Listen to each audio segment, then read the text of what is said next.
దేవస్థానంలో దౌర్జన్యంగా బలవంతంగా ఎలాంటి నోటీస్ ఇవ్వకుండా దేవస్థానం వారు సుబ్బరాయుడు అనే వ్యక్తి అక్కడ చాలా కాలం నుంచి, చాలా సంవత్సరాల నుంచి, 30 సంవత్సరాల నుంచి ఒక బార్బర్ షాప్ నడుపుకుంటా ఉన్నాడు.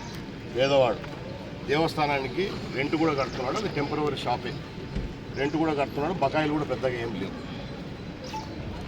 మరి దేవస్థానం అభివృద్ధి కోసం అని చెప్పేసి మేము పీకినామని చెప్తున్నారు. దేవస్థానం అభివృద్ధికి మేము కూడా ఏ రోజు కూడా అడ్డుపడము, ఏ రోజు కూడా ఇబ్బంది పెట్టుకోము. డెవలప్మెంట్ దేవస్థానం కావాల్సిందే, భక్తులు రావాల్సిందే, దేవస్థానానికి ఆదాయం పెరగాల్సిందే, దేవస్థానం ఇంకా డెవలప్ కావాల్సిందే, ఇంకా డెవలప్ చేయాల్సిందే. దానికి ఎవరం కూడా ఎప్పుడు కూడా అబ్జెక్షన్ చేయము. కానీ ఈ విధంగా అంటే టెండర్లు వేసినామని చెప్పేసి గతంలో కార్తీక మాసాల కంటే ముందు టెండర్లు వేసి కార్తీక మాసం అయ్యేంత వరకు ఈ షాపులు ఉంచడానికి షాప్ కీపర్స్ అంతా కూడా రిక్వెస్ట్ చేసి కార్తీక మాసం అయిపోయేంత వరకు ఆపినారు. కార్తీక మాసం అయిపోయిన తర్వాత వాళ్ళకు ఒక నోటీస్ ఇవ్వాలి, ఫలాని రోజు లోపల మీరు షాపులు ఖాళీ చేయండి, ఇక్కడ రోడ్లు ఆల్రెడీ టెండర్ అయినాయి కాబట్టి ఎక్స్టెన్షన్ ఆఫ్ రోడ్స్ టెండర్లు అయినాయి కాబట్టి మీరు ఫలాని తేదీ లోపల ఖాళీ చేయండి, రోడ్డు పనులు చేయాలని చెప్పేసి వాళ్ళకి నోటీస్ ఇవ్వాలి. ఎలాంటి నోటీస్ ఇవ్వకుండా, వాళ్ళకి అసలు ఇన్ఫర్మేషన్ చేయకుండా, అంటే రిటర్న్ నోటీస్ ఇవ్వలేదు, ఓవరాల్గా కూడా లేదు. కేవలం మొన్న జనవరి 1 నాడు ఈ సుబ్బరాయుడు అనే వ్యక్తి ఆ రోజు నన్ను వచ్చి కలిసి నేను కూడా పార్టీకి పనిచేస్తానన్నా అని చెప్పేసి చెప్పడం, ఆయన కండువా వేయడంతోనే ఈరోజు ఇంత దుర్మార్గంగా ఒక పేదవాడి మీద, అంటే కండువా కప్పుకుంటేనే అయిపోతారా, మారిపోతారా? ఈరోజు కేవలం దాని ఎదురుగానే ఇప్పుడు అక్కడ ఉండేది ఇతను ఒకటే షాప్, అది ఎలాంటి అడ్డం లేదు. రోడ్డు పక్కన 2 డ్రైనేజీలు ఉన్నాయి, డ్రైనేజీ వెనకాల ఇతని షాప్ ఉంది.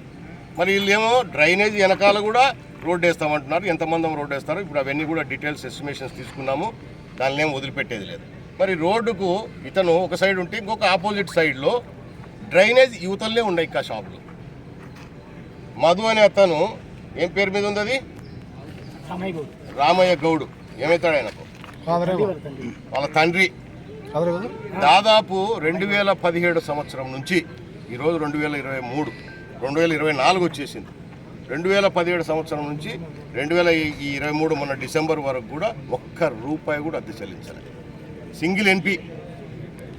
కానీ అతను మాత్రం బ్రహ్మాండం చేసుకున్నాడు. ఏమంటే వైఎస్ఆర్సీపీ చక్రపాణి రెడ్డి అండ ఉంది ఆయన. అవునా? దాదాపు 6-7 సంవత్సరాల నుంచి ₹1 కూడా అద్దె కట్టలేదు. అతనికి మాత్రం దేవస్థానం అధికారులందరూ కూడా బాగా పెద్ద కుర్చేసి కూర్చోబెడతారు, డబ్బు కట్టపోయినా పర్వాలేదు. దాంతోపాటు గతంలో చాలా బిల్లులు పెండింగ్ ఉన్నాయి. దేవస్థానము పాట పాడుకొని ఏదైతే టోల్ గేట్కి సంబంధించి ఉన్నాయో, అలాగే హోటల్స్ సంబంధించి ఉన్నాయో, వీళ్ళంతా కూడా వైఎస్ఆర్ పార్టీ నాయకులు. వీళ్ళందరూ వైఎస్ఆర్ పార్టీ నాయకులు. ఈరోజు లక్షలాది రూపాయలు దేవస్థానానికి గత కొన్ని సంవత్సరాలుగా డబ్బు కట్టకుండా, వీళ్ళు దేవస్థానానికి పెండింగ్ బకాయిలు కట్టకుండా కోర్టుల ద్వారా నోటీస్ ఇస్తే కోర్టుల ద్వారా చూసుకుంటామని చెప్తున్నారు. అంటే దేవస్థానం ఇలాగ మాత్రము పెద్ద కుర్చీలేసి ఎవరిని ఏమనకుండా, అవునా? దేవస్థానం ఒకసారి టెండర్ పాడినాక జప్తు కూడా చేయొచ్చు వాళ్ళ ఆస్తులు, అవునా? అది కూడా లేదు. వాళ్ళ టెండర్ కండిషన్స్లో ఉంటాయి ఇవన్నీ. ఆ పని చేయడం లేదు. వీళ్ళు సింపుల్గా కోర్టుకు పోయినామని చెప్తున్నారు.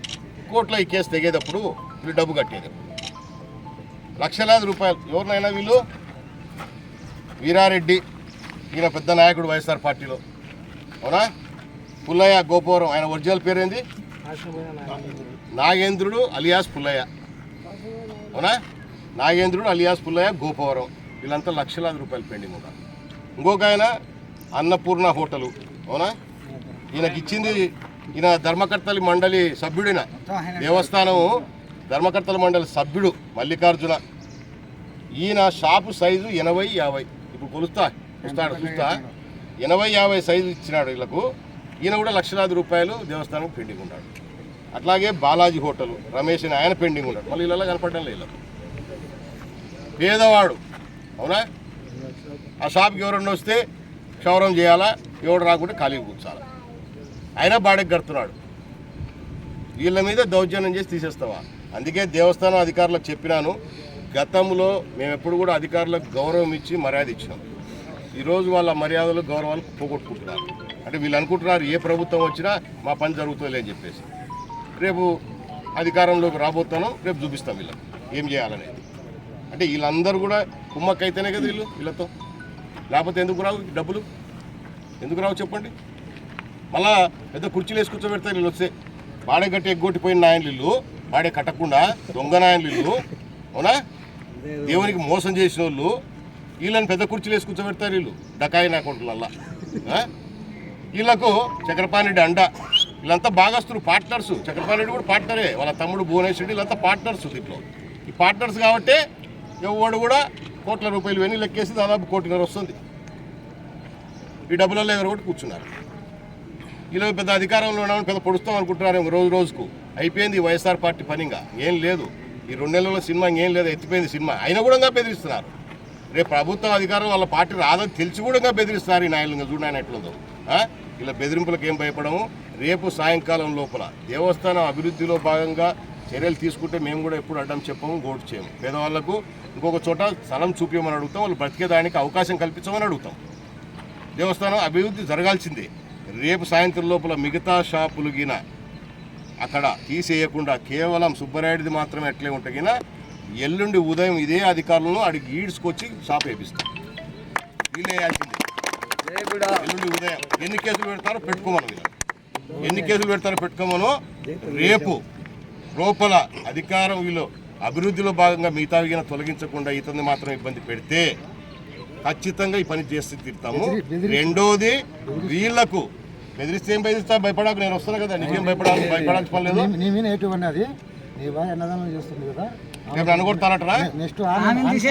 సుబ్బరాయుడు భార్య దేవస్థానంలో పనిచేస్తుంది.